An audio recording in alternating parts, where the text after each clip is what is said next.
This is probably the fourth time I've tried to make this video for you guys. I spent the first 30 minutes of my planning making this video, went down while I was going to be on lunch break, or lunch duty rather, and was going to post the video.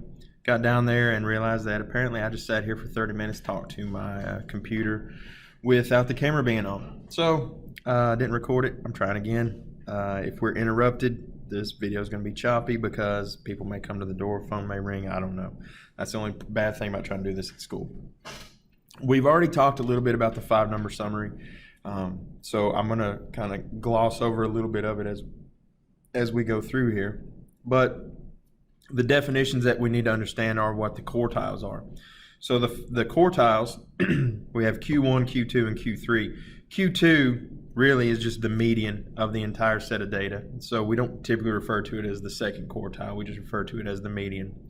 Quartile 1, so the median divides the data into two equal halves. So if we imagine this number line being our data, the median would cut it right in half. And then we have a lower 50% and an upper 50%.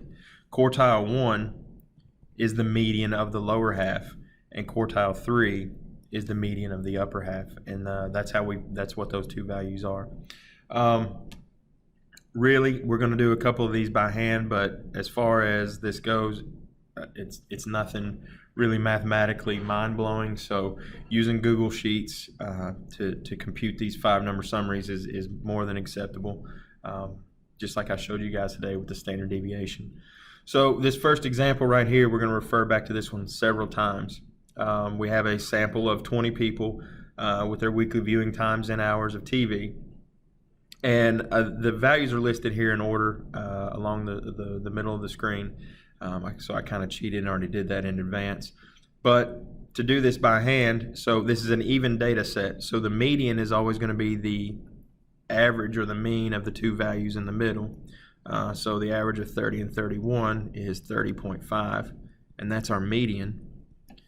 And then with an even data set, the first quartile, okay, this only applies to even data sets. We do include that first value that defines the median. So we look at the median of this particular set, and it would be the median of 20 and 20, or 21 and 25, which would be 23. So there's our first quartile. And then our third quartile is the median of the upper half of the data set. And it's going to be the median of these two values, which will be 36.5. And we found our first quartile, our median, and our third quartile. Now, Google Sheets will allow us to compute these values rather quickly as well.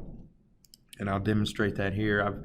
I've got a lot of information on here because we're going to refer back to this one for a couple of other examples as we go. But the median is easy to find. We just simply type in equals median, parentheses, highlight our data, hit enter, and there's our median value. Now I've highlighted 30 and 31 because those are the two defining values for the median of this particular data set.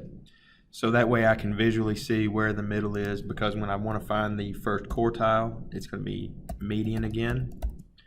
And this time I go from the first value to the first value that defined the median of the entire set. And for quartile 3, it's the median. I start at the second value that defined the median for the entire set and go to the last value, and I get 36.5. I've already organized this data from smallest to largest, so I'm going to go ahead and indicate that my minimum is 5 and my maximum is 66. We're going to come back to that in a minute. I just thought I'd do that while we're here on the screen. But the quartiles, 23, 30.5, and 36.5, it's exactly what we found computing it by hand. So that's not really anything too challenging, I wouldn't hope. With example 2, it's the same thing, except this time we have an odd numbered set of data. We have 19 points. So our median is the middle value. And with an odd set, we don't include that value when we're finding the quartiles. So quartile 1 is the median of all the values that are less than 80. So we get 50 as our Q1. And then for our third quartile, it's the median of the upper half, which is 100. And we can do that once again with Google Sheets. Example 2. So Q1, let's see, median is, I've already highlighted because I did it earlier and forgot to eliminate it from the screen there to redo the example. So median is 80. So I've highlighted the first value of 80 because that's the one that is dead center of the value or the data set. Then I'm going to do the median again. And since this is an odd numbered set of data, we go up to but don't include the median value. And then for Q3, it's median again. And we look at all the numbers below that 80 and we get 100. So 50, 80, and 100. And that's exactly what we came up with when we did it by hand. The interquartile range is not it has a cool name, I guess, but it's nothing fancy. It's simply taking the values from the third quartile and the defining value from the first quartile and subtracting them. You subtract Q1 from Q3 to get the interquartile range, and that's highlighted there in the green box. It's Q3 minus Q1. Example 3 says find the IQR for the TV viewing time given in example 1. So I'm going to go back to our Google Sheet here. And the IQR is going to be, it's equal to Q3 minus Q1, and we get 13.5. So the question says find the IQR, and that's going to be 13.5, and we're talking about hours here, so it's 13.5 hours. Uh-oh, I have messed up. There we go, 13.5 hours. And what that tells us is that the middle 50%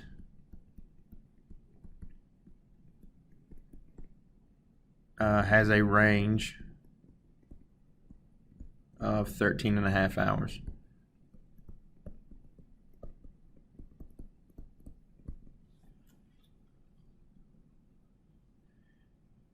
All right, and then we go on to the next thing here. So that's the 5-number summary. 5-number summary, we've already indicated how to find the quartiles. Then you have the min and the max, and I already did those two on example 1. It just says, for example 4, it says find and interpret the 5-number summary for the TV viewing time from example 1.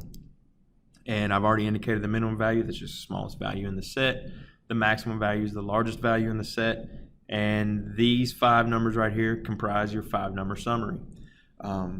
What this simply shows us is that 25% of our sample population has viewing times between 5 and 23 hours.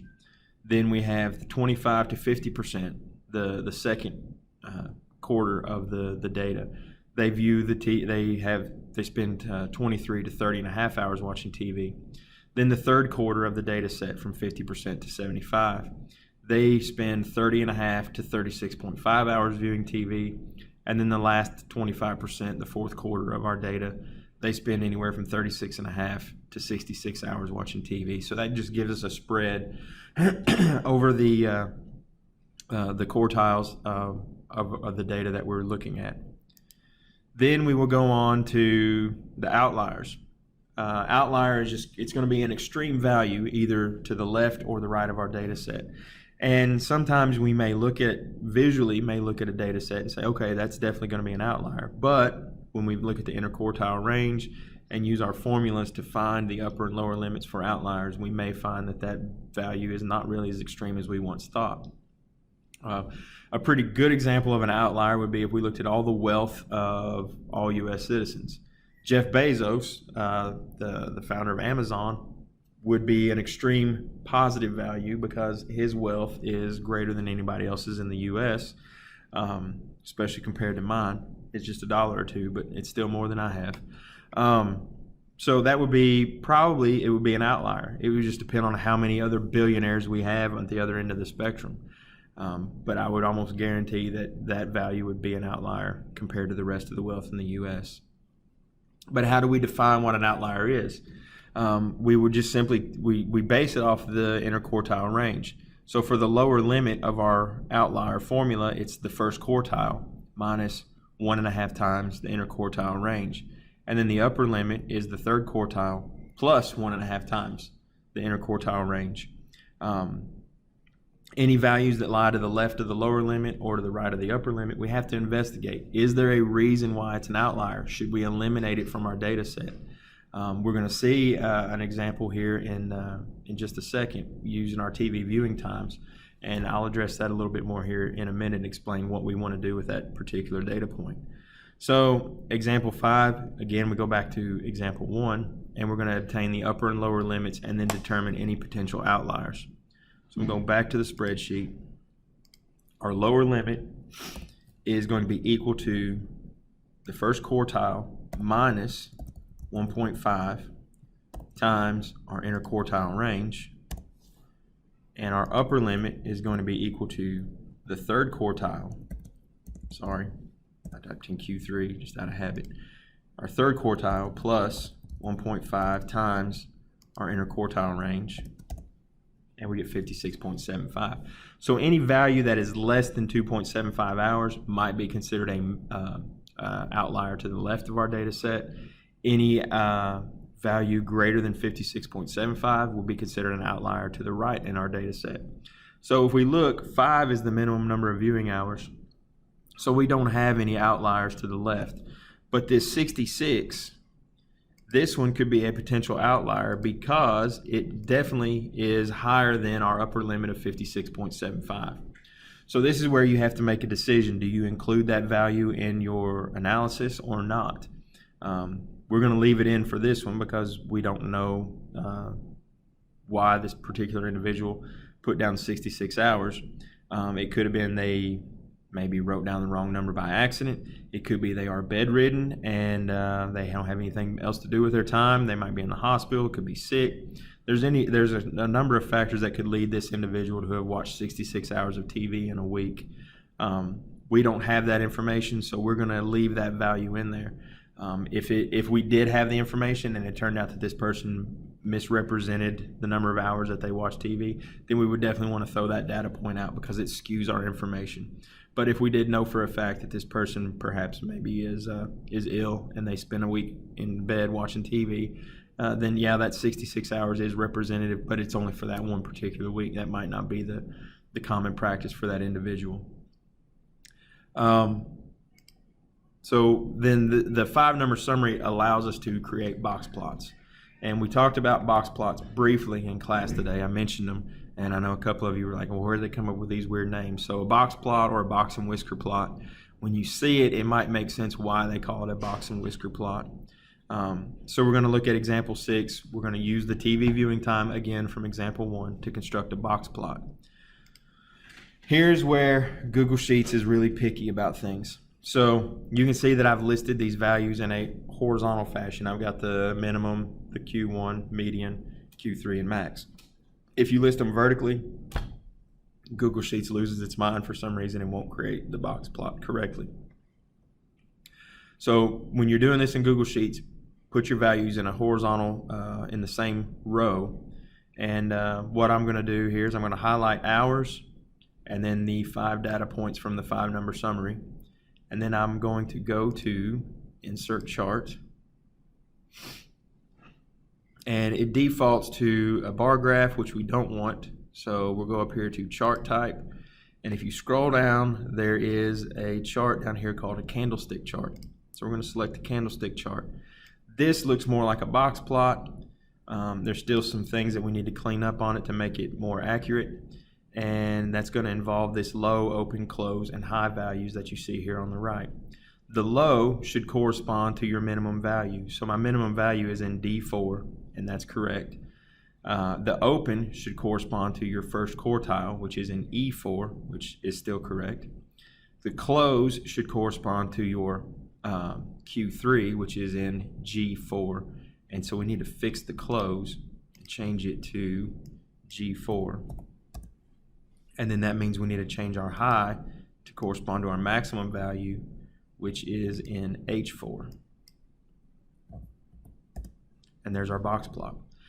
So the box plot, what it represents, the blue box there in the middle represents 50% of our data. The whisker coming down from the box plot down towards the x-axis represents the lower 25% of our data, and then the whisker that extends upward from our box, it represents the upper 25% of our data. Later on, we're going to clean the box plots up a little bit more because that 66 is a potential outlier, so it will be represented by a dot, and then this whisker would stop at the next highest value. So it shows us the range on the 50%, middle 50% of our data, and then we get these whiskers that show the lower 25 and upper 25% of the data. And then that leads us to example 7, where we have a study that was conducted to determine whether elite distance runners are actually thinner than other people. Researchers measured skin fold thicknesses of 2 different people. They measured the skin fold thickness of runners and then non-runners in the same age groups. The sample data in millimeters are based on the results. Use the box plots to compare these 2 data sets. So we'll go to example 7 on our spreadsheet. I have already found the minimum, the quartiles, maximums, found the 5-number summary essentially for the runners and the non-runners. You can still click in any one of these boxes and see the formulas again if you need to. I'll upload this to our website and I'll put it on the Google Drive for you guys to access, so if you need to reference it for any reason to help you as you do your assignment. So let's do the 5-number summary or the box plot for the runners. So I highlight the values, including the title for the runners, and I'm going to put in a candlestick chart, and I need to check that everything lines up correctly. E2 is my minimum, F2 is my open. I need to change this G2 to H2 to correspond to my 3rd quartile, and I need to change the high to I2 to correspond to my maximum value. So there's my box plot for the runners. Now we're going to do this one more time with our non-runners. So insert chart.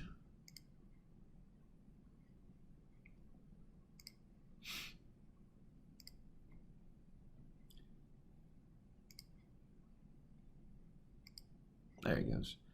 And we want E6, F6. This should be H6. And this should be I6.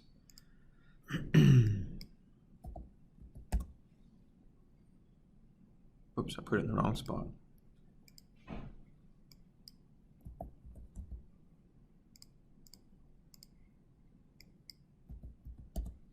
All right, there we go. So I have my 2 box plots for the runners and non-runners. And they do look very similar, but if you'll notice, let me pull this one out a little bit more. There we go. The non-runners, the scale on the vertical axis is 0 to 30. The scale on the runner's axis, on the vertical axis, is 0 to 10. So there's a smaller values on the runners. They have smaller skin fold thicknesses, which does make sense. And the range, the variance between the minimum and the maximum is not as great as it is with the non-runners.